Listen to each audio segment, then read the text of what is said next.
అందరికీ నమస్కారం. నిన్న ఏదైతే నా బర్త్డే పార్టీ జరిగిందో ఒక చిన్న ఇంట్లో పార్టీ లాగా ఒక ఫ్యామిలీ ఫంక్షన్ లాగా జరుపుకోవాలన్న ఒక ఉద్దేశంతో ఆ రిసార్ట్ లో మా అమ్మా నాన్నల కోరిక మేరకు మా అమ్మా నాన్నలతో కలిసి మా ఫ్యామిలీ మెంబర్స్ తో కలిసి నేను జరుపుకోవడం జరిగింది.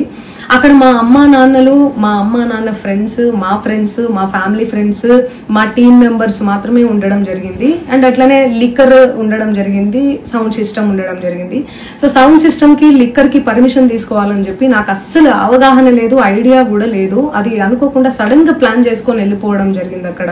సో అందుకు నాకు అవగాహన లేదు, లేకుంటే నేను డెఫినెట్లీ నేను తీసుకునేదాన్ని. నాకు అసలు గైడెన్సీయే లేదు. ఎవరైనా గైడ్ చేసినా కూడా నేను పర్మిషన్ తీసుకునేదాన్ని, లేకపోతే నేను ఎందుకు ఇలా తెలిసి చెయ్యను కదా. సో ఇదంతా ఇలా తెలిసి అయితే నేను తప్పు చేయలేదు, తెలియకుండా ఇది జరిగిపోయింది. అండ్ అక్కడ లోకల్ లిక్కర్ తప్ప అసలు వేరే ఏ ఇతర పదార్థాలు, మత్తు పదార్థాలు కానీ వాడడం అసలు జరగలేదు. అక్కడ దొరకలేదు కూడా, పోలీసులు సెర్చ్ చేసినా కూడా. అండ్ అక్కడ ఎవరికైతే పాజిటివ్ వచ్చింది అని చెప్పి పోలీసులు చెప్తున్నారో ఆయన ఎక్కడో ఒక చోట తీసుకున్నాడు, ఎప్పుడో తీసుకున్నాడు అని చెప్పి తేలిందని చెప్పి పోలీసులే చెప్పారు. అండ్ అది ఇన్వెస్టిగేషన్ కూడా జరుగుతుంది. మేము కూడా పోలీసులకు కోఆపరేట్ చేస్తున్నాము. అండ్ నేను ఎందుకు ఇలా చేస్తాను, అసలు నాకు తెలిసి ఎందుకు చేస్తాను, మా అమ్మా నాన్నలతో దట్టు మా అమ్మా నాన్నలు పెట్టుకొని ఇలాంటివి నేను ఎంకరేజ్ చేస్తానా, ఇలాంటివి చెప్పండి.